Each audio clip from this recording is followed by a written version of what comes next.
All right, folks, we are here. Another nice new edition of Celtics Beat. And of course, the play-in tournament as it concerns the Celtics, that is over. It's all about the playoffs now. 7-seed C's will match up with, of course, as fate would have it, Kyrie Irving, Kevin Durant, James Harden, and the Brooklyn Nets. We will dive into all of it and so much more.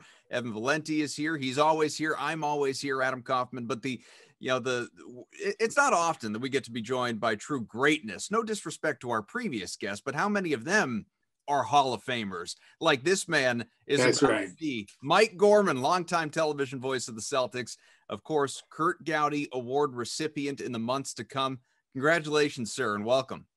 Yeah, thank you very much, Adam. It's having Kurt Gowdy and me in the same sentence seems like a mistake by somebody. So that's a real kick for me, because he was a Red Sox announcer when I was a kid. And yeah, you'd go to bed at night and listen to games on the radio, and you'd hear Ned Martin and Jim Woods, who were terrific, and then you get a TV game, and it was Kurt. I remember those days very well, and I remember the announcers very well.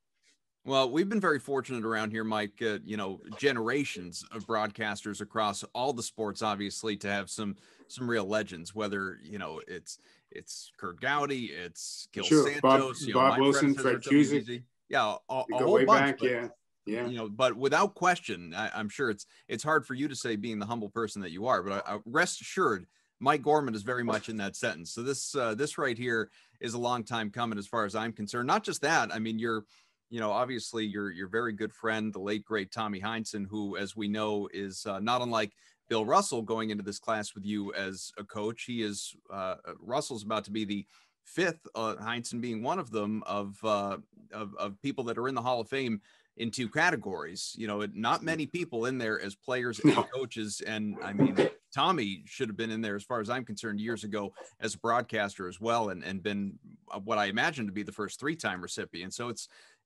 just, this whole thing must be so special for you. Yeah, it really is. And I certainly wish Tommy was here. He will be there in spirit. And I probably will have a few things to say during my acceptance speech to Tommy's voice speaking. I look forward to the day. But it's a great honor for me, and I really, really appreciate it individually. And it makes me smile when I go to sleep at night over the last week and a half. But I got to get Tommy in there with me, because the last 40 years have been Mike and Tommy. They weren't Mike doing the games. They weren't Tommy doing the games. They were Mike and Tommy. And that's how if I had my brothers, that's how I would have gone into the Hall of Fame, as Mike and Tommy, the two of us going in together. But I didn't. And I'm flattered by the way people have reacted to me being eligible. It's been probably the second best experience that has come as a result of this, is I'm hearing from people I haven't heard from in 30 years, who are all over the world, literally, and read about this, and we are back in touch again with people again that I haven't spoken with in 30, 40 years. So that's a real kick. I look forward to getting up in the morning and see what's in my email. I know you've talked about this on NBC as well, but is it extra special, especially on the heels of Kevin Garnett going in just days ago? Your class it has such a Celtics feel to it. Not only Bill Russell, who I mentioned, but who you've talked about, your favorite Celtic all time to watch, at least during your years calling games, Paul Pierce, to go in with him as part of this class as well. Yeah, that's crazy good. It could have been a whole different experience if somebody from the Houston Rockets and the Denver Nuggets was going in, and the writer was from the Los Angeles Times or something like that. But we've got a good core group of Celtics. Danny Ainge sent me an email, just said the new big three: Gorman, Pierce, and Russell. Not necessarily in that order, it's gonna be a great day. I can't wait to experience it. I can't wait for my family to see it, and I can't wait to be part of the Hall of Fame. That a year from now, or 2 years from now, or 3 years from now, if I have a grandchild, I could walk through the Hall of Fame and say, "That's me up there." That'd be kind of cool. Well, it's awesome. I mean, to call it kind of cool, it doesn't even begin to cover it. But this, we could go on for hours just talking about that and hear a lot of great stories, some of which you've shared with us on this podcast in the past. But let's, I guess, for the Celtics, the team living in the here and now, off this play-in tournament and beating the Wizards. Now, just your overarching thoughts, not on specifically that game and the win over Washington, but the play-in tournament in general. I know it's been successful for the NBA with regard to what the league was going for, the branding, the marketing, the interest, additional markets, who maybe wouldn't have otherwise had a rooting interest this time of year as compared to past years with the traditional format. And I get it. And it's not going anywhere. I'm sure the league looks at it as a resounding success, but I just don't find it necessary, Mike, at all. I think that you already have more than half the league going into the playoffs. Do we really need this time of year 20 out of 30 teams, being in contention versus your 16? But, and especially since I really expect the kind of the chalk to play out, especially there in the West, where, it's fun to see the Lakers and Warriors go head to head in this play-in game. But let's be honest, they're both probably coming out of the play-in tournament, going to the postseason anyway. How do you view this whole approach by the league? Well, I didn't think I was going to like it. I do like it now, though, that it's happened. I like the fact that it's kept more teams focused longer than perhaps they may have been during the season. We don't hear any talk really of teams tanking. And I think the idea that they can still get into the playoffs if they're the 9th or 10th team is good. It keeps 4 teams paying attention that weren't paying attention before. And that's a good thing. I know Adam Silver is a big fan of the in-season soccer tournaments. He's a soccer fan, and that's long been a tradition over in Europe, that they interrupt their seasons with these little week-long tournaments. So how they be set up in the NBA, I don't know, but I think that's one thing that's on Adam's back burner that he would probably like to see done. So this play-in tournament is a first. And, I don't know. How have you found it? I have found a lot of people don't really care one way or the other what's going on in the playing tournament. So I think it's been a success for a lot of people in the business. I'm not sure how many viewers it's drawn from outside. Yeah, I don't know what the ratings have looked like, and Evan, certainly want your opinion as well. I just think it's the ramp up toward the end of the regular season that was nice, and people were paying more attention to it. I just think the games ultimately, it doesn't really matter. Like the Celtics, whether they were the 7 or the 8, as we know, they're not favored to win in the first round, and they finish where their seed was, number 7. They'll face Brooklyn. We'll get into that matchup. Whether it's the Wizards or the Pacers coming out of the game tonight as we talk, they're not going to beat the Sixers. I'd be shocked. And then over in the West, again, the chalk is going to play out. Like, you're going to have the Lakers in the playoffs. You're going to have the Warriors in the playoffs. It's not going to be the Grizzlies, as we know. It's not the Spurs. You could make a compelling case for, the top 3 seeds in the West potentially going down in the first round of the playoffs, but that's not the play-in tournament. That's just the way the seeding shook out with all the Lakers injuries during the year, and the fact that the Warriors, were Steph and almost nobody else. I just don't think it's sort of added, and I guess I'm being a contrarian here based on what you've seen all over social media that's fallen in love with the play-in tournament. I just kind of think it's unnecessary, really. It not a lot is going to come out of it that was required. Well, I think Mike hit it on the head. I think one of the biggest things it does is it de-incentivizes tanking. I think that's what the league was trying to do. They don't want another Philadelphia 76 situation where you throw out a team of guys that really don't belong on the floor, starting together, and they didn't want to avoid that. So I think they've done that with the lottery reform, and that I think they've handled that particular problem. But I'll tell you, last night was great theater, and I think a lot of people enjoyed the fact that for a couple of days, I know the NBA liked it because they were part of the news cycle for a long time. You have this LeBron versus Steph showdown for, one team gets into the play-in tournament, the next team, is one loss away from going home for the season. And last night, I mean, look, a couple of games, the 2 Eastern Conference games, although, the season in Washington was a good game. Boston wins, going away late. Tatum drops 50 points. It was at least fun for me to watch, but it was really mostly about the LeBron versus Steph show that the NBA got to pump up for a couple of days.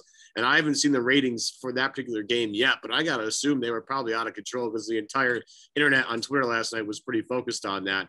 And it was a good game. I mean, you had right before the half, Steph Curry dribbling through 3 guys with a 30-foot fall away at the buzzer. And then LeBron comes down the other end at the end of the game and banks one in. And so, you look at Fox Sports 1 this morning. I mean, you got, Nick Wright's already on TV talking about it. I'm sure Get Up this morning on ESPN was talking about it. First Take this morning was talking about it. It was great. It did exactly what they want to do. More eyes in the NBA at the end of the season when people normally don't care. I mean, look, at the end of the season, last day of the season, who's really watching?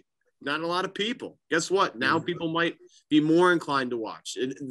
Mike's take of, de-incentivizes tanking is probably one of the biggest reasons why they did it.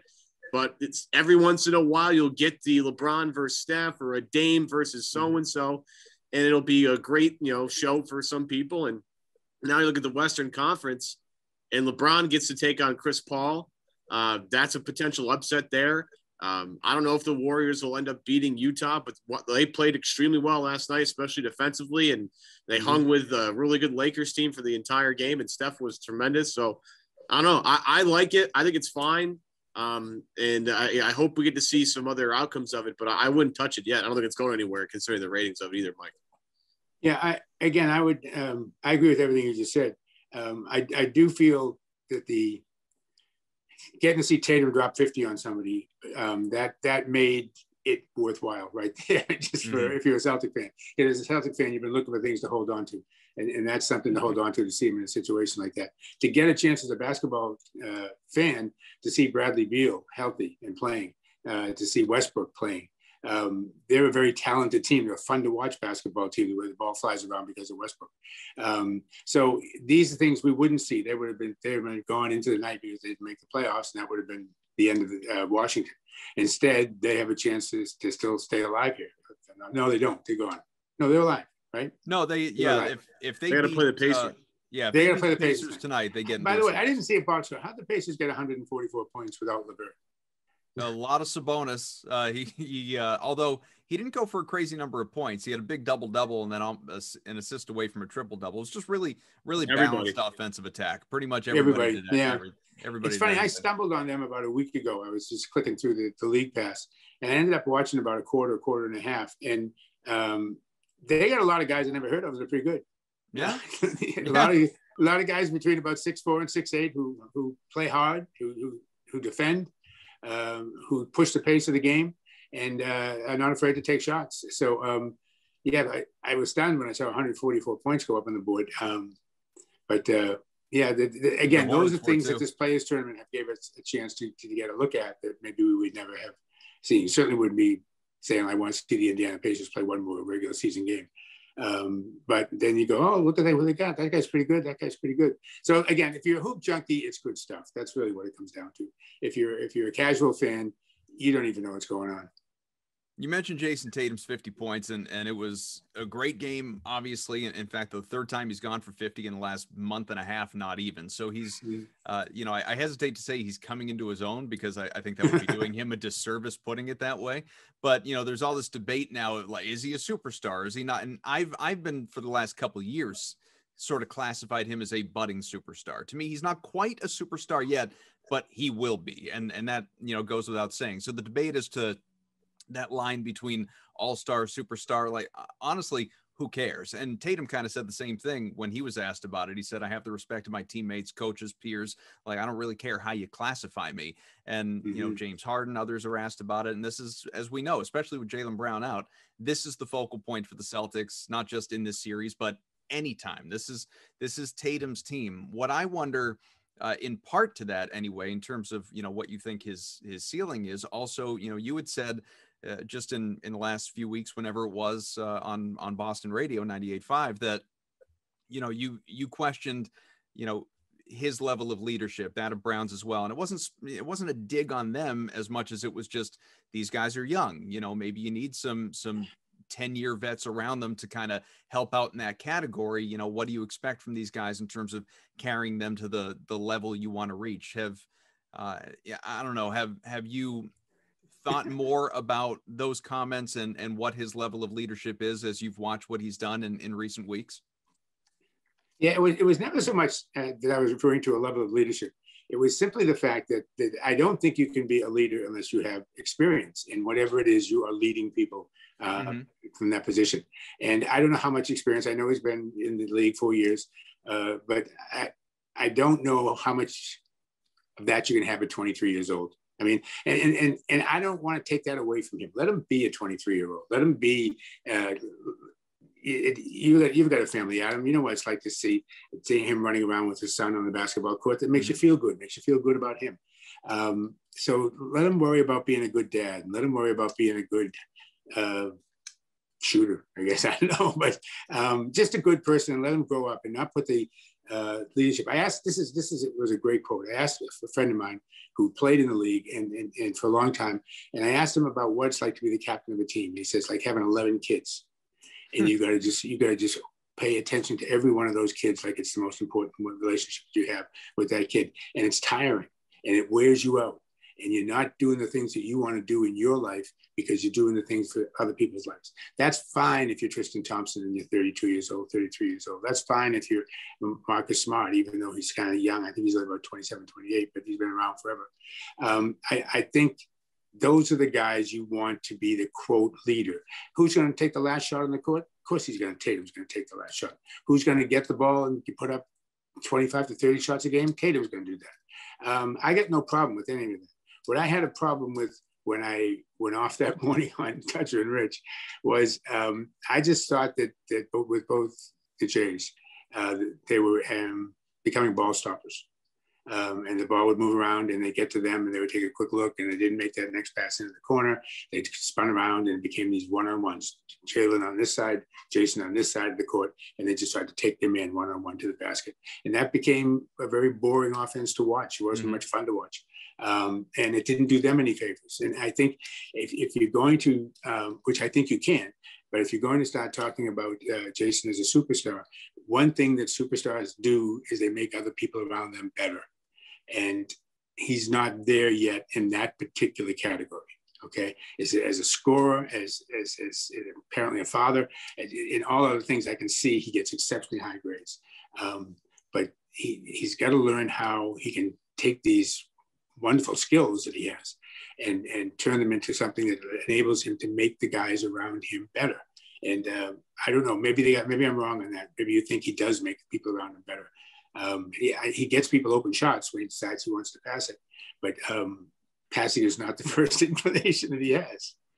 Well, yeah, which is okay. And he's learning though. It's like he comes from this, the new era of AAU basketball. That's a lot of one-on-one. What you can do and break down your guy off the dribble, and that's primarily the life he's been in for a long time. Yep. This is the first time, and I said this at the beginning of the year. I've said this countless times in this show. This is really the first time Jayson Tatum has been asked to really be more of a facilitator than ever before. I mean, he's obviously, and look, I go back to the same quote that Dwayne Wade said on TNT months ago. Jayson Tatum can make any shot he takes on the floor. I don't care what he does. He's made that shot 1,000 times at least. The thing that Jayson has to do is pick his spots of like, okay, we are in a rut right now. Offensively, nothing's going in. I got to take, I can be a little selfish here, and I have to get us on the board and get us some momentum. So that way we can go back to the other end of the floor and get a stop. And finding ways to make his teammates better is a huge part of that. And keeping guys engaged is a huge part of that. So what he's doing is he's learning how to, okay, here comes a double team. Ball's got to be here at this time. The one thing I'll say about Tatum that I've noticed over the past couple of weeks, the free throw thing is big. But he's making quicker decisions. Like when that double team comes, don't sit and wait for it to get there. Try and make a move quicker to make life for your teammates better. Because, at the end of the day, the ball may end up finding you again, and usually if it ends up finding you again, you're probably open for something, or, you can go with 5 seconds left, break the guy down. So, with Tatum, it's going to take time. And I say this all the time. He's only 23. Steph Curry didn't win a ring until he was 27, 26. LeBron didn't win one until way late. These things take time. Not everybody's going to be able to win a ring right away. But the talent is obviously there. This season has been a learning season for him.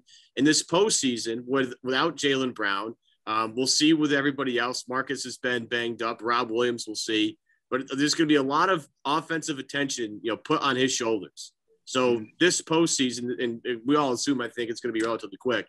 This could be another great teaching moment for Jayson in terms of what he needs to do when the games really matter and how he can elevate the level of his team, against what is going to be a really unbelievably difficult opponent to face. Yeah. And I agree with 99% of what you said. And I think you add 5 years to Tatum's life right now and make him 28, and then he's a perfect captain of your basketball team because he's your best player. He's been there now. He understands what winning and losing is all about. He understands whatever has happened during those 5 years, how far the Celtics got or didn't get, and what he has to do to take them further. Then he's ready at 28. He's at the peak of his game and the peak of his skills, and then he's ready to be the captain of the team. So it's the same thing you can say about Jaylen Brown. Can they both do it here? I hope so. But he's the same guy. 4 years from now, I mean, we know what kind of a leader he is off the court. He's going to be a very strong presence in whatever locker room he's calling home. But again, don't do this to these kids at 22 or 23. Let the Tristan Thompsons of the world take that job.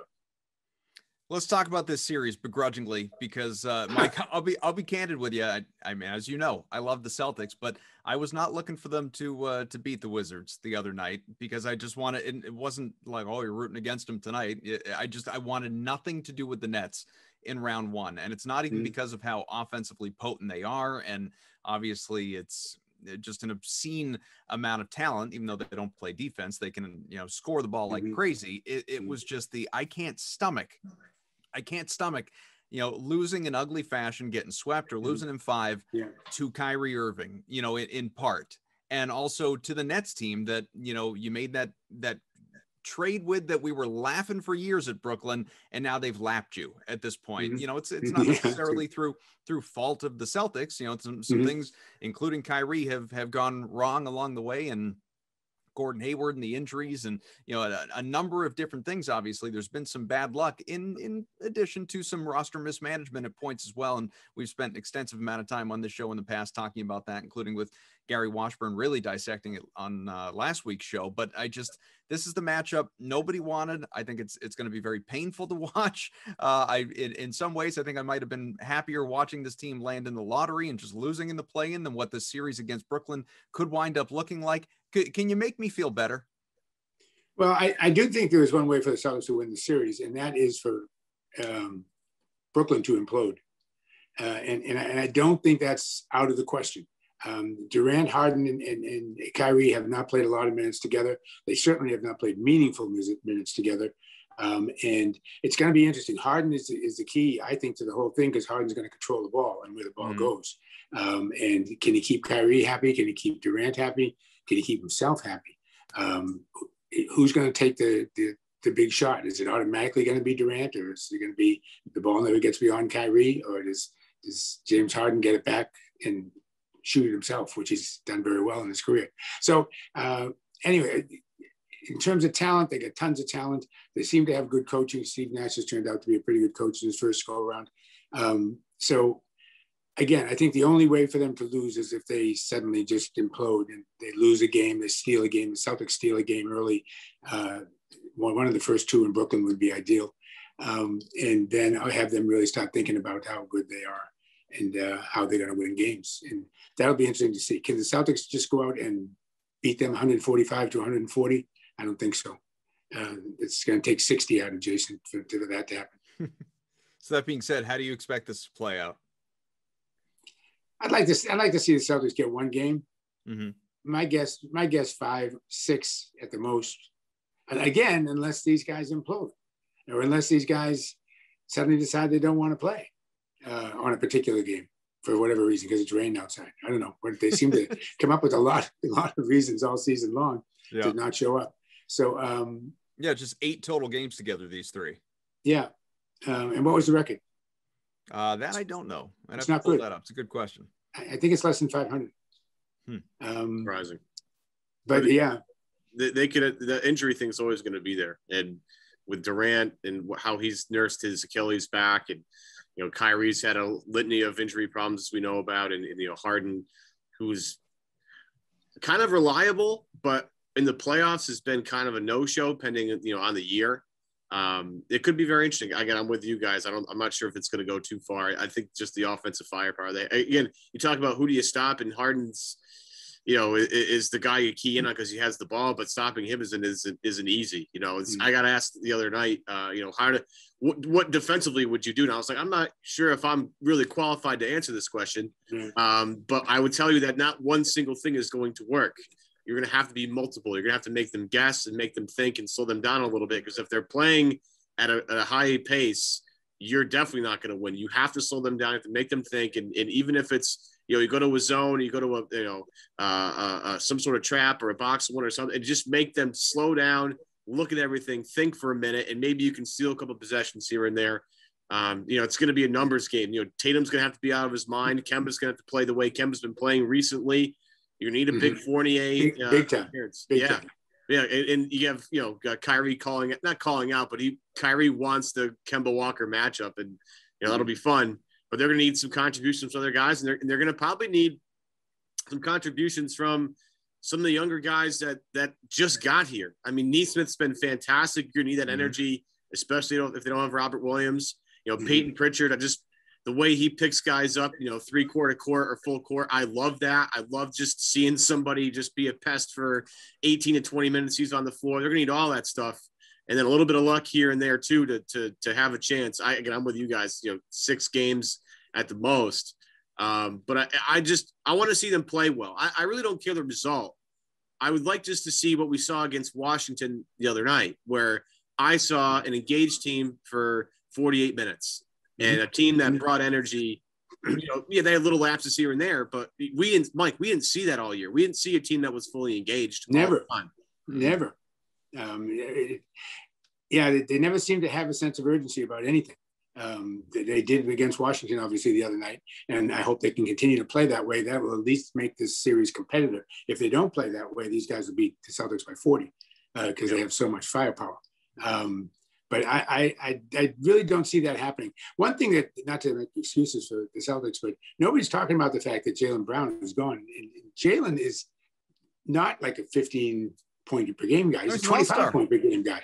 That's a ton of points that we're losing that is very difficult with the current roster we have to make up. Fournier is going to have to play a big role. And he has played well of late, so I think that's going to be a help. Jaylen does a decent job on Durant, if I remember, as well. He is not afraid of taking that matchup, even though Durant's, this other world scorer. I believe he's held his own recently against Durant. Yeah, Walker and Fournier, though, have to play well. And have to be 20 to 30-point scorers in each game, and then let Jayson go for 35 and then add him up at the end and see what happens. But the problem with these guys, when you add them up at the end, they have 150 or something like that. Well, to that end, I know a lot of people, when the full schedule came out last night, people were griping about how spread out it is, and in some cases 2 days between games. But I mean, that actually works in the Celtics' favor. Certainly works in Kemba Walker's favor. The fact that he already, as we knew, wasn't playing back-to-backs, and it's not like there were back-to-backs in the playoffs, but more time you can give him to stay fresh and be that guy that's gone out and lately consistently scored 30 points. That's, you're going to need him to be that guy, to everybody's point here. On Kyrie Irving, just, with a few more things to get to before we let you get out of here. I don't know if you caught the comments that he made yesterday or the day before about, he and Kevin Durant in particular finally having this opportunity to realize what they signed on to do when they both went to the Nets. And it was very typical Kyrie being Kyrie and talking around a lot of things, not giving straight answers, but saying that, it's going to be, could be 10, 20 years before he and KD are given the credit for their vision and coming to, because I don't know if you know this, Mike, that Kyrie Irving invented the super team. So, it's going to be a decade or two before he gets the credit for all of this coming together. But, was asked, he basically volunteered why it didn't work out in previous stops, and there have only been a couple, Celtics and Cavs. Why didn't it work out in Boston? Well, he said he wasn't able to be himself. He's battling friction with teammates. He wasn't happy. He wasn't having fun, and it's just at a certain point in time. And I heard Sean Grande say this once. I'm paraphrasing the quote, but it was that age-old, if you're always pointing fingers at what a bad roommate you have, no matter how many people you live with, eventually, you're the bad roommate. And I think, there's a lot of truth in that when it comes to Kyrie Irving, but he can't resist. He can't stay away. No, he can't. People say you didn't like Kyrie Irving. I loved Kyrie Irving on the court.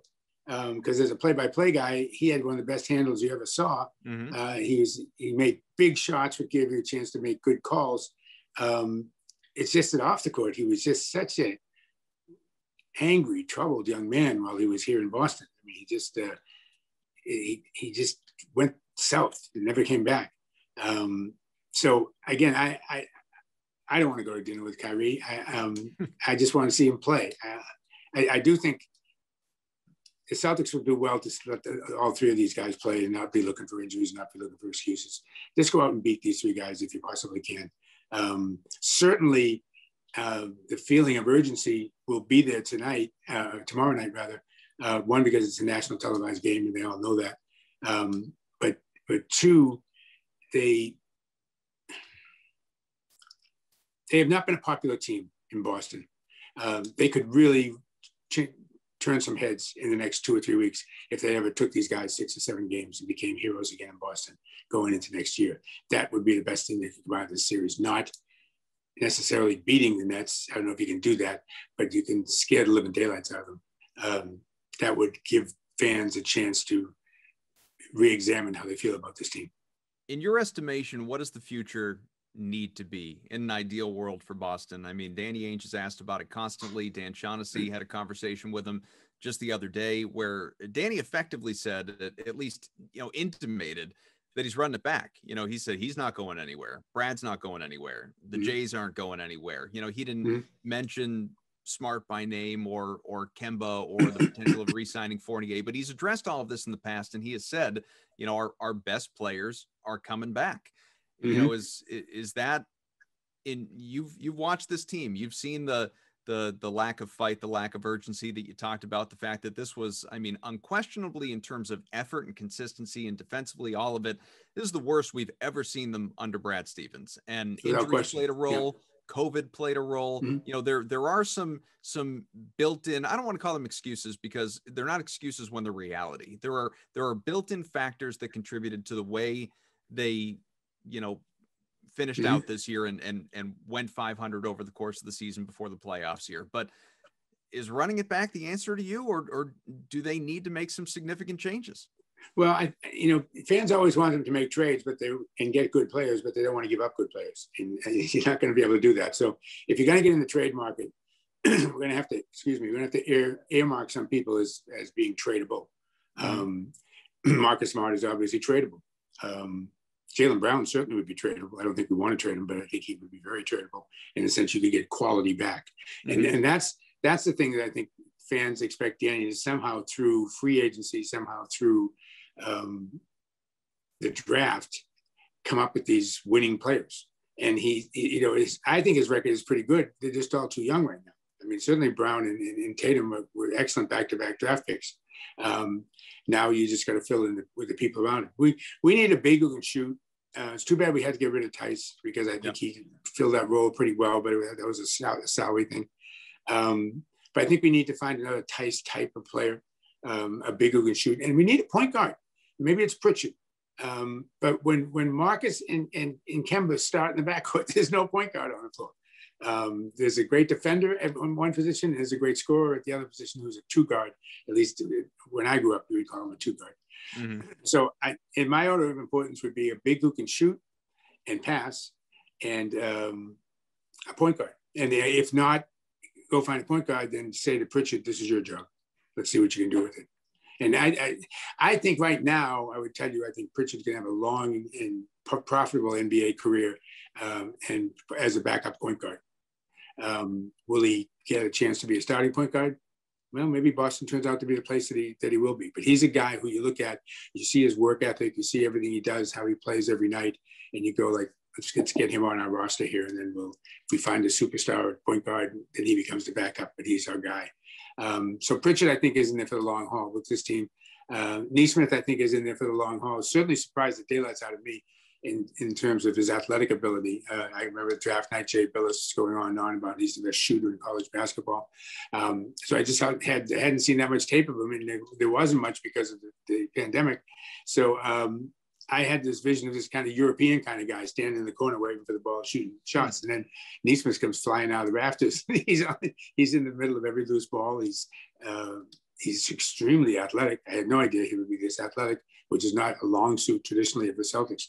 So, I think he's a stick, and Rob is a stick. Rob Williams, if you can't find a place for Rob Williams on your team, there's something wrong with you. He can rebound, he can block shots. He seems to be able to follow instructions well. He seems like he gets hurt a little bit, but that's because I think he's athletic. He's taking chances with his body a lot. So I think he's a keeper. I think Pritchard's a keeper. I think Neesmith is a keeper. But given all that, you better find a free agent than you better find something in the draft, because you're not going to say, I don't want to mention any guys' names, but the guys who are down the lower end of the Boston bench, you're not going to be able to trade them for someone who's going to come and start for you. It doesn't work that way, unless you're getting somebody else's headache, and then you don't want to do that either. So I think we'll be better next year. I don't know whether the players need to change in terms of how they react to Brad, or Brad needs to change how he reacts to players. But certainly this was not encouraging in terms of spirit on this basketball team. And people saw through it very quickly and didn't like this team.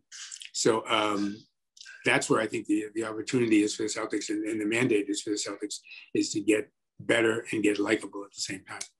Well, Mike, I know you've got to roll, so I'll leave it with this. The Hall of Famer, in just a matter of months, and eager for that speech, another all-time great, Marv Albert, has decided to hang him up. Now, he's further along, obviously, than you are, but how long will Celtics fans be able to listen to Mike Gorman? Oh, I don't know. I'd like to think till there's I'd like to do one more parade. That'd be good. That sounds pretty good to me. Sooner the better. Mike Gorman, again, Hall of Famer, has a nice ring to it. Thanks so much for joining us, as always. Thank you, guys. Let's do it again after the first round. We'll see what happens. Hi, guys. Cedric Maxwell here. I want to take a minute to tell you about Marigold Medical. I'm used to keeping my body in great shape, but with arthritis, even the most simple, everyday tasks became unbearable. As soon as I called Marigold Medical, I knew I was in good hands. No drugs, no surgery, just an experienced team of caring professionals that wanted to get me back to doing the things I love. Make the call to Marigold Medical and get back to pain-free life. Mike Gorman, always terrific, Evan. Oh, he's the best. I mean, I got to interview Mike for the first time. It was like sort of this unbelievable feeling, because I like Mike is the only person I've listened to call Celtics games. I'm sure, Adam, you're similar here. He's been behind the mic forever.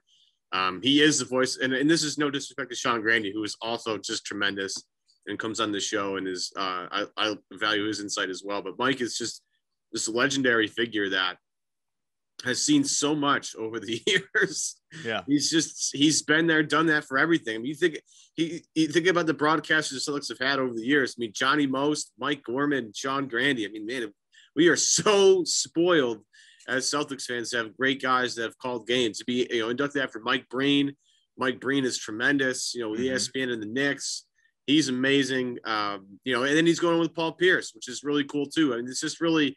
It's surreal, and I'm thrilled for Mike. He's, I when I interviewed Mike a couple of years ago, I asked him about the Send It In Jerome call with Bill Raftery, because a lot of people remember the Send It In Jerome, but a lot of people don't remember that Mike's the guy next to him calling the game. And and he had a lot of nice words to say about Raftery at the time, and I was thinking it's the old adage with Raf. It's like Raf Scott. I think he called it Irish not tendonitis. Tourette's? No. What's when your joints hurt? Come on. It starts with a T. I don't know. But he was like, he's stiff in a different joint every night, which I thought was hilarious. But Mike's always warm and welcoming and just the best. And we're fortunate to have him along for the ride. Can't imagine anybody else calling games. And whoever has to fill those shoes, it'll probably be Sean Grandy. We'll have big shoes to fill, no question about it. So, Evan, we won't go too much longer here. I wanted to make sure that we really maximized our time that we had with Mike. And who wants to listen to us after that? People have clicked off at this point. Yeah. It's so all right. Mike's done. All right. Well, we're done. Let us know who you have next week. We'll see you later. Yeah. I just don't think this is going to go well. I really don't. That puts me in the majority, clearly, and I guess where I was in the minority. Is I wasn't rooting for them to lose against the Wizards, because I can't watch the Celtics and root for them to lose. I'm not built that way. But if I had my druthers, like if you were to say, like, don't watch the game, but pick your outcome, and it's sort of semantics, I guess. I'm kind of saying the same thing, albeit differently. Is yeah, I mean, I just think I would have preferred to see them go against the Sixers, and so lose to Washington, beat Indiana. That would have been more pleasurable for me. Who didn't want, like, nobody wanted the Celtics to play the Nets. I told you that was going to happen, though. I knew it was going to happen. That just makes sense, right? It's destiny right. that they play this Nets team. It's just destiny. And look, it's weird to root for a loss. We all wanted to play Philly just because they've owned Philly in the past. I know that might be different this year because Embiid's having an insane season and Docker's the new head coach and all that stuff. You always want to play Philly just because of the past and how well they've played against them. Rooting for a loss stinks. It's dumb, but I understood why people wanted to do it. I'll make a case, though, that, again, Boston playing Brooklyn is actually the best outcome.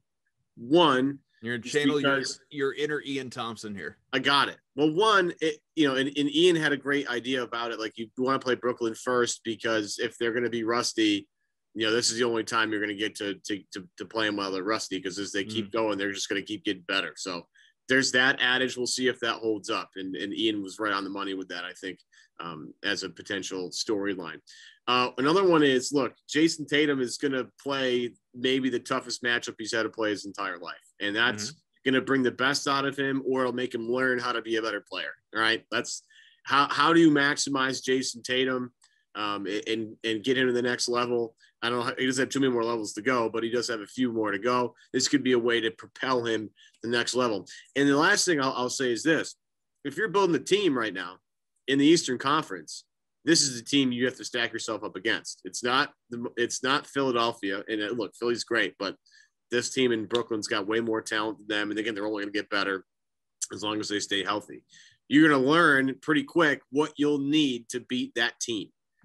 And you can be able to sit there and say to the roster, this guy's useful, this guy's not useful, this guy's, and you'll be able to kind of have a clearer picture of where you need to go in the offseason, so you're better, equipped to beat a team like that. Now, internal improvements will help, like, Jayson and Jalen getting better and guys getting healthy and COVID not being a thing. That'll be one particular way they get better, but you're going to have to make some changes, from a roster standpoint, some changes maybe from a coaching standpoint and a front office standpoint. You'll be able to know how far behind you are after this series. So I actually do think it's the best outcome because, again, all those things. And look, the way they played against Washington is the way we wanted them to play the entire season. That was an inspired effort for 48 minutes. It was much better effort. The chemistry was better. They had just much better energy on the floor. So, that game brought it out of them. Maybe this particular series will bring that out of them too. I don't know. But I think if you're going to, you can't slack off against this Brooklyn team, so you have to be focused from the tip. So again, a couple of ways to, they call it a spin zone, or you're trying to make, the optimistic version of this. This is the reason why you want to play Brooklyn. That's all I got, though. I entered the chamber at this point, Adam. Listening to Mike talk about, they obviously they could steal a game, perfect world, they could steal two, and this is something. It's funny that he brought it up because it's something that I was asked about yesterday by someone I was chatting with, like, what if the Celtics lose in 6?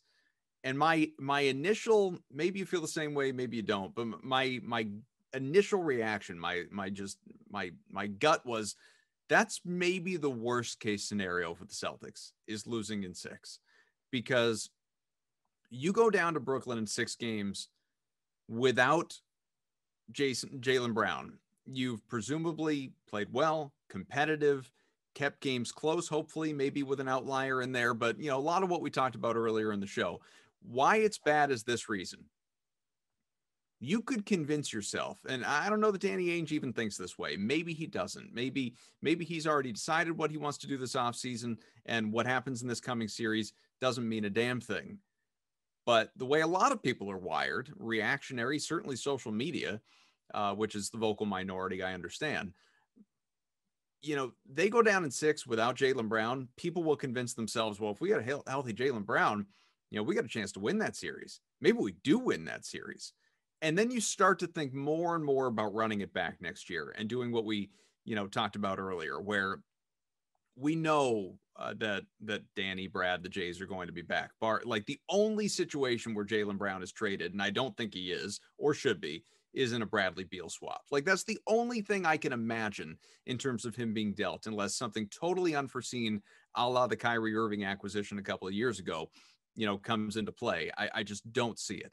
So you start to think about running it back. And well, I don't know, down the stretch, Kemba, sure, he can't play every game, and but he won't have to sit back-to-backs every game, every time next year. Like we're a year removed from that. We've got a plan for him, and if when he does play, he's getting you 25 to 30 points, that contract's not so bad. And yeah, we'll pay into the tax for Fournier, give him whatever he wants. And Smart, you got to have him back. He's your heart and soul. He's your emotional leader. And well, look at the growth from Nesmith, and look at what Pritchard's doing. And Williams, man, I know he's hurt, but if we could only keep him on the floor. And then, well, Grant Williams, he had some meaningful minutes there against. Nobody's saying that. Nobody's saying that. I'm just saying you go guy by guy, and you can convince yourself, not all the way down the bench, but for your core rotational players, you could convince yourself in a competitive series against the Nets, albeit a loss, but a genuinely competitive series where you're kind of on the precipice of winning against arguably the top team in basketball, certainly in the Eastern Conference. No disrespect intended there, Philadelphia or Milwaukee, but you could convince yourself running it back is actually the plan, despite how uninspired they were all throughout this year. And I'm not saying a big shakeup is necessary, but you got to do something. And I'm not sure that something, whatever it is, does happen if they go out and put up a real fight against Brooklyn. Something would have to be really, would have to be an outlier sort of situation, I think, for that to happen. You know what I mean? I think the fact of the matter is we have an entire regular season of data that suggests this team might not be, perfectly, matched up to compete night in and night out against some of these better teams. I would be shocked if a 6-game series against, again, the elite of the elites in the NBA were to drastically change their plan to say, you know what, maybe we don't have to be as aggressive. I think they all know they have to be aggressive. I don't think Danny's not a guy that, look, we give him a lot of credit, not credit, but a lot of flack for, he didn't trade for this guy. I think Danny understands that, like, this is a really pivotal point of this franchise and their direction where they're going. Outside of a Bradley Beal trade, the Jays aren't going anywhere. They're not going anywhere. They have cap implications that they understand that they are running up against. Now, if Wick's like, cool, I don't care, like, paying the tax, then, you can bring Fournier back and have Smart in the team and just don't care. But, like, at some point, somebody's going to go, whether it's going to be, not re-signing Fournier or Smart gets traded or Kemba gets traded. Some big piece is probably not back next year. What it is, I don't know. I don't have the answer for that. I've thought about it a little bit, and we've talked about how I've not talked myself into a Marcus Smart trade, but at least I understand the logic behind it. And it's just about the cap number and trying to figure out how to best manipulate that number and stay under the tax and duck all those things for as long as you can. So I understand what your point is, but I don't think being competitive with Brooklyn is going to change their plan all that much. I think they have an understanding of, like, look, you can't get suckered by this little bit of data. Although, look, you can make the flip side of, look at what Phoenix did. They went 8-0 in the bubble and decided, hey, maybe we really got to, and I made this point with people that are like, I hate the play-in tournament, or I hate this, I hate that. Look, if you're one of these teams, and maybe the Charlotte Hornets isn't a great example because they got their ass kicked and they didn't have Gordon Hayward, right? But the Phoenix Suns, he didn't play all year. Right. The Phoenix Suns, right. I use Phoenix as a great example. If they don't go 8-0 in the bubble and almost make it, if they go out and get Chris Paul in the offseason, or at least are they as aggressive about it in the offseason? Maybe they're not. And maybe they're not the second seed in the West right now. So, I think in certain situations you can overreact. I don't think, regardless of what happens in the series, I think the Celtics have an offseason plan of what they want to do. I think they know what it is already. And this is just going to maybe confirm some things, or maybe clear up some things. I don't know. Wouldn't you? What's that plan? I don't know. Can we talk though for a second? Because now that we're at the end of the season, because you sort of brought it up, the whole Kemba Walker minutes restriction thing and not playing him in back-to-backs. Now, there is potential that it might cause a little bit of friction and a little bit of a chemistry issue in the locker room. I don't know that. I don't think anybody knows if it did, because none of us were in the locker room this year. Sure. It's just a possibility. Yeah. But can we just say it worked? Because he looks as good as he's ever looked. In that game against Washington, he was terrific. And over the past couple of weeks, he's really been a steadying force for Boston. So, again, I know it was annoying. I know Kemba probably hated every second of it, especially towards the end of the season where he knew he was ready and knew he could play, but we still had to go through this whole he can't play in back-to-backs thing. Can we say it worked? Can we say it worked? We can definitely say it worked. My issue with it, and this wasn't an issue with Kemba, and it wasn't even an issue with the plan. It was an issue with the situation and the acceptance of just like doing what you have to do, obviously, you know, to get to this point. And obviously he's playing, and to your point, he looks as good as he's ever looked in a Celtics uniform, no doubt about it. But along the way, it really felt like the lack of continuity. Is he in? Is he out? And what's it look like when he's not there? What's the rotation? Who are the combinations? Who are the starters? And so on and so forth. Then you add in other injuries and COVID and things along those lines. It was so incredibly disruptive that it's hard to stomach the idea of going through another season of that, because I do think that played into their struggles handsomely. I mean, I think that was heavily involved. No question. No, absolutely no question about it. I mean, if you have Kemba Walker every night, and you know you have Kemba Walker every night, you can play the game a little bit differently. The good thing is for Boston is they knew the nights they weren't going to have them, and they could kind of game plan around it. But now you have, you know, two game plans. You know, I don't make this like a football analogy, because it's true. It's not really cut and dry, but everybody's like, you know, Mac Jones and Cam Newton have to have different playbooks because they're two different types of starting quarterbacks. So it's sort of play the same way with Kemba versus without Kemba. You couldn't. You can't. It's impossible, because he's such a great player and he commands so much attention on the offensive end that, like, again, I love Marcus Smart to death. Don't get me wrong, but you know, when Marcus is a starting point guard versus Kemba is a starting point guard, you have two different game plans when the opposing team. So, or if it was Pritchard, and then you had three. Yeah, like and Tremont Waters every once in a while got to start. Like three totally different style of player and level of their career as well.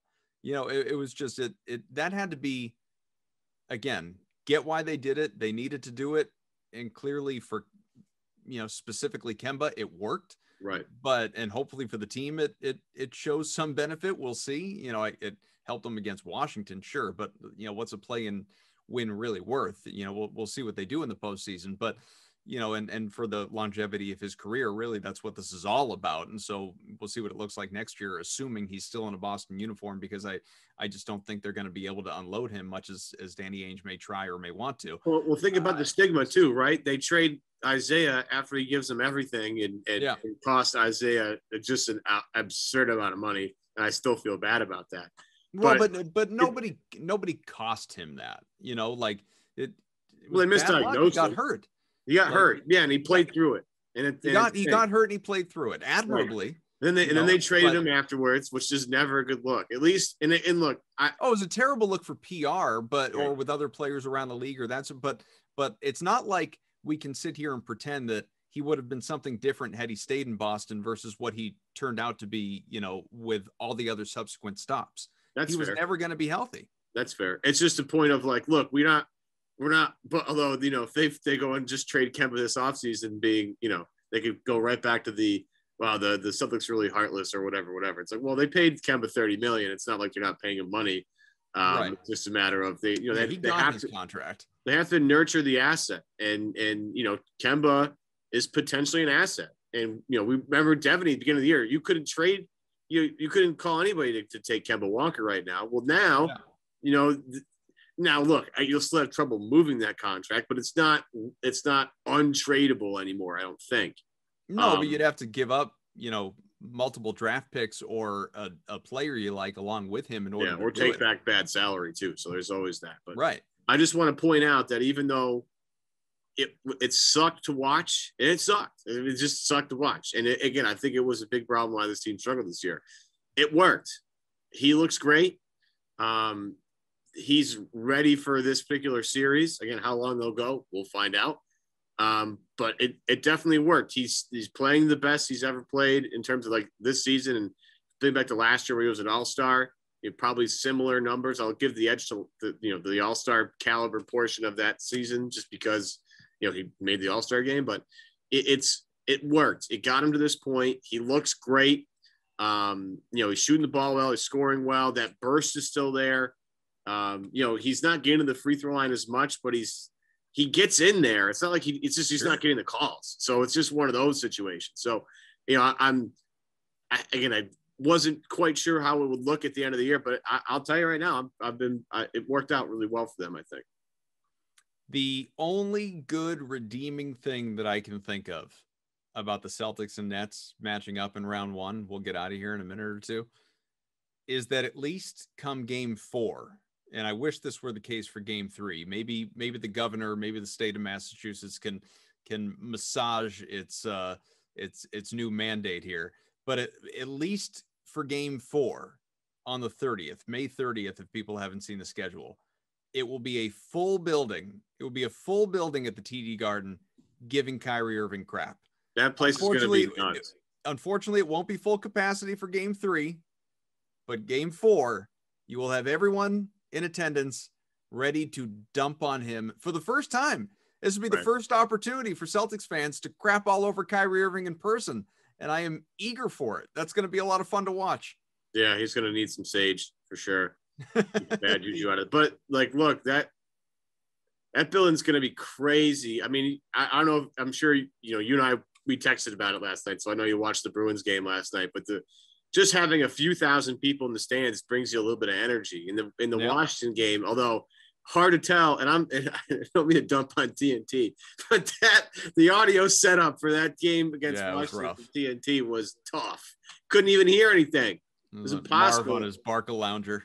Well, look, I'm not going to dump on Marv. He's had a great career. No, I agree. I'm happy he's finding the end of the road here. But it's just that you couldn't feel the energy. But I'm sure there's some energy there. There's going to be energy in game 3, and there's going to be a lot of energy in game 4.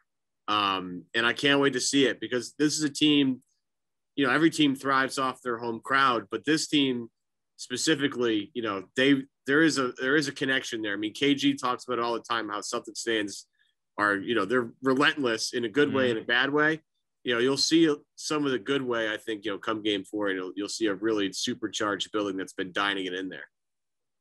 All right, folks, do us solid. And of course, if you haven't already, subscribe to Celtics Beat. You can go to iTunes or anywhere that your podcasts are found. And while you are doing that, give us a rating, a review, preferably a 5-star rating and a kind review. But, I guess speak your mind, whatever it is. We're going to be a 5-star rating. And if you want to make fun of me, just at least give us a 5-star rating. You can say anything you want about me. I don't really care what it is.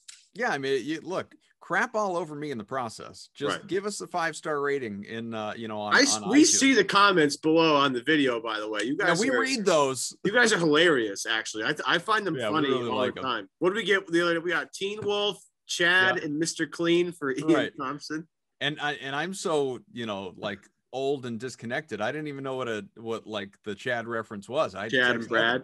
Yeah. What is this? It's a diss. What are the people saying about me? This isn't my world. Yeah. I'll take Teen Wolf. I was Teen Wolf for Halloween one time. It worked out really well for me. So like that. Yeah. But Michael J. Fox would be proud. Oh man, one of my favorite movies. Even though you look back on it, it's a really terrible movie. Don't say it. It's a great movie. Don't you say it. Teen Wolf 2 you can dump on. Yeah, that movie's trash. I love Jason Bateman, but it's not a good movie, and he would admit that as well. But not a bad word about the original Teen Wolf. So good. All right, series is getting going, folks. The if you've missed the full series along the way, here's the deal. Here's what it is because it was announced late last night.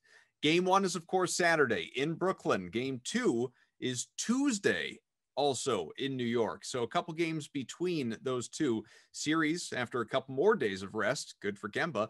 We'll shift back to Boston Friday, May 28th. That's 1 week from tomorrow as we sit here right now. Sunday, May 30th with a full building at the Garden. Those are the 4 games that we know about with certainty. After that, it becomes, the if necessary category. And that's Game 5, Tuesday, June 1st, back in Brooklyn. In Boston for Game 6, Thursday, June 3rd. And Saturday, June 5th, at Brooklyn for a potential Game 7. Now, will it get that far? It's highly unlikely, but the idea of the Celtics playing June basketball, I like it. It makes me feel like they're a lot farther along than they actually are, but hey, that's okay. You know, round 1 June basketball is fine with me. I'm good with it. Same. I'm not going to complain. Nets in 5. That's where you're landing here. Yeah. It could be 4. I'll give him a gentleman's sweep, though. I'll give the C's 1 game. All right. Well, thanks to Mike Gorman, the Hall of Famer. Again, a nice ring to it, and always great having him on. We'll take him up on that. We'll have him back after round 1, and you know, whether we're doing an autopsy on the season or a preview of round 2 in a perfect world with a very different tone for the show. Either way, we'll get him back and we'll talk again. He's Evan Valenti. I'm Adam Kaufman. Thanks for being with us, folks. We'll catch you next time on Celtics Beat.